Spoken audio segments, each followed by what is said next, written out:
Welcome back to CognitionChunks. Yellowstone Day 7 Part 2. The other half of Norris Geyser Basin. Puff and Stuff Geyser. The name is whimsical, describing its puffing activity. Known for small, frequent eruptions. Lower in terms of size, but interesting for its regularity. Puff and Stuff Geyser tried to start its own vape company. It was all going great until customers realized unpredictable eruption wasn't the kind of kick they were looking for. Black Hermit Cauldron. The name likely reflects its isolated location and dark appearance. A secluded, dark cauldron. Lower in terms of visitor interest but holds scientific interest.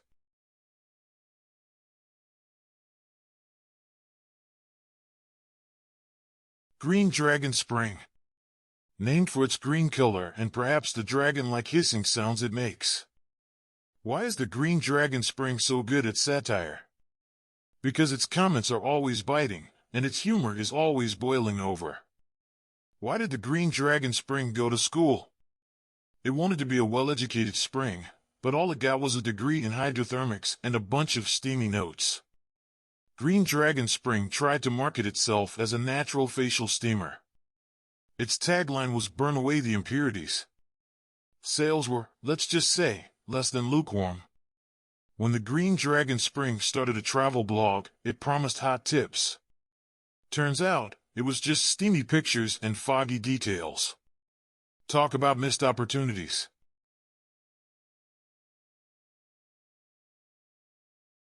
Blue Mud Steam Vent. Named for the emission of steam in the presence of mud, which can take on a distinctive blue coloration. The blue color can be a result of various factors, including the presence of certain bacteria or minerals like sulfur that can reflect a bluish hue. Yellow Funnel Spring. Named for its appearance, with yellow likely referring to the coloration of the spring from sulfur, and funnel describing its shape. Orby Geyser. Name origin unknown. What's Orby Geyser's favorite game? Hide and seek. It's the only geyser that thinks it's too cool for a predictable schedule, pops up whenever it pleases, and then acts all steamed up when you can't find it. Geysers like Orby are natural wonders that have a complex plumbing system deep underground. Their eruptions depend on a delicate balance of heat, water supply, and a subterranean network of fissures and chambers. These systems can sometimes change, causing a geyser to become more or less active or even dormant. Studying these systems can give us insights into the geothermal dynamics of the Earth's crust. Pork Chop Geyser. Named for its pork chop-like shape. Known for experiencing hydrothermal explosions. Of moderate scientific interest due to its explosive history. Pork Chop Geyser because when naming geysers, someone was obviously hungry and losing patience. When Yellowstone runs out of poetic names and just starts raiding the fridge. Pearl Geyser. Likely named for its pearly luster or spherical shape. Not a major geyser, but has a unique appearance. Pearl Geyser, because in a world of old faithfuls, be an unpredictable dribble. Pearl Geyser, not quite the string of pearls I was promised, more like a solitary bead lost in Yellowstone's couch cushions. Like receiving socks for Christmas, Pearl Geyser's eruptions are practical, but hardly what you've been dreaming of.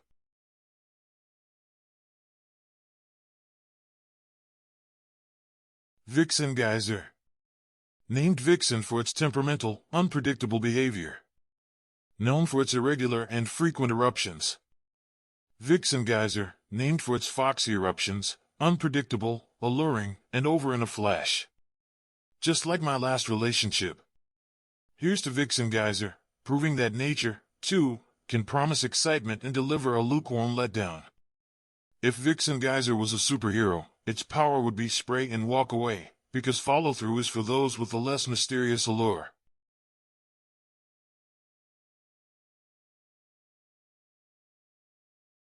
Palpitator Spring. Likely named for its pulsing or palpitating water flow. Noted for its rhythmic pulsing. Fearless Geyser. The name's origin is not well documented. Minor feature with sporadic activity. Fearless tried stand-up comedy. Its punchline was always, "and then I exploded," which, to be fair, did get a reaction, but not the kind you want at a comedy club. Monarch Geyser Crater. Likely named for its large size or dominant appearance.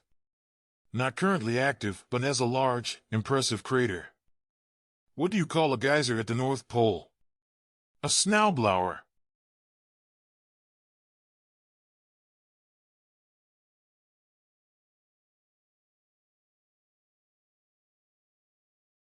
Forgotten fumarole. Likely named because it's less prominent than other features. Minor feature, often overlooked. Why did the fumarole refuse to go to therapy? It said, "I don't have issues, I have emissions." Why don't fumaroles make good secret agents? They're always venting information. What's the difference between a fumarole and my gym socks? Frankly, not much. They both have a strong presence and are alarmingly venting.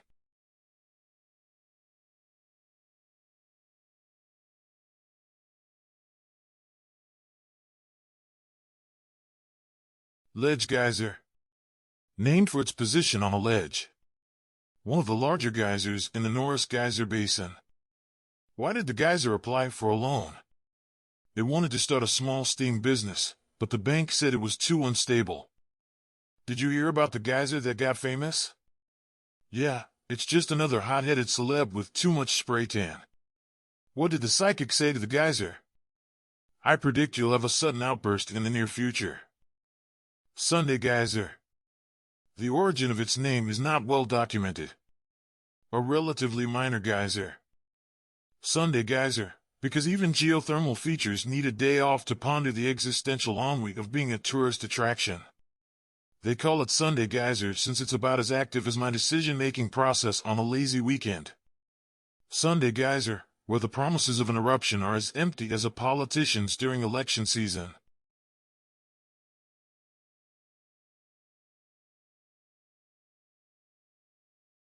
Constant Geyser. Named for its relatively constant eruptions. Known for frequent eruptions. Moderate in terms of scientific interest due to its predictability. Whirligig Geyser. Named for its swirling water motion. Noted for its swirling, spinning water. How do geysers listen to music? They prefer it on full blast. Why did the hot spring apply for a loan? It wanted to start a small jacuzzi business.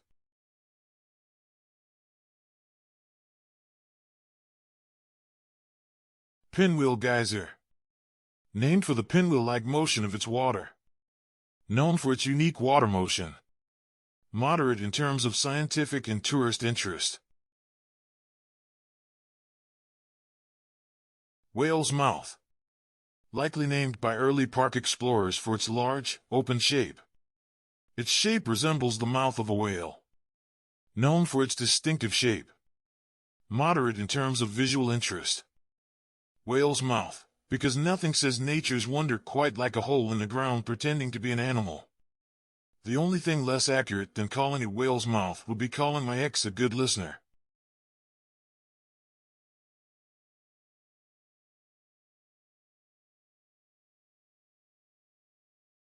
Crackling Lake.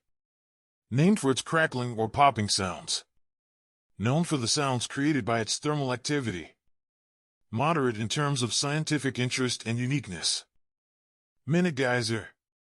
Named for its frequent eruptions, every minute or so, in historical records. Eruption frequency has decreased due to mineral deposits clogging its vent.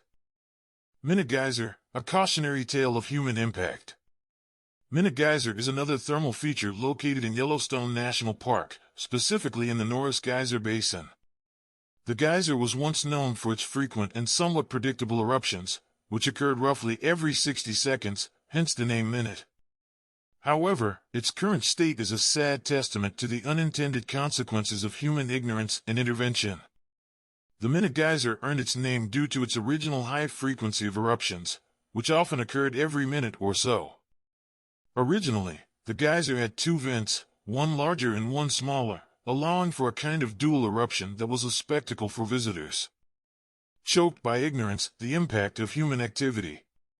Early visitors, either out of ignorance, a lack of appreciation for natural processes, or simple mischief, threw rocks, coins, and other debris into the geyser's vents.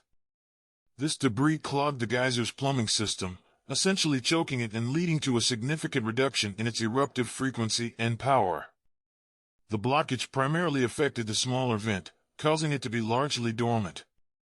The National Park Service has attempted to clean out the vent, but it's virtually impossible to remove all the debris without damaging the geyser's delicate internal structure. As a result of the blockages, minute geysers' eruptions are less frequent and less powerful than they once were. The geyser is now far less predictable and less active than in the past. The minute geyser serves as a cautionary tale about the impact of human activity on delicate natural features. Signs around the geyser now educate visitors about its history and discourage any interference. Scientists can study the geyser as an example of how human activities can alter natural geothermal systems, which adds to our understanding of human impact on such phenomena. Minute geyser, because who wouldn't want to watch nature's equivalent of a broken sprinkler system? They call it minute geyser, yet somehow it's still less predictable than my ability to show up on time. Sure, minute geyser is just a hole in the ground, but so is my bank account after visiting Yellowstone. Thank you for joining us for another CognitionChunks episode. Please like and subscribe.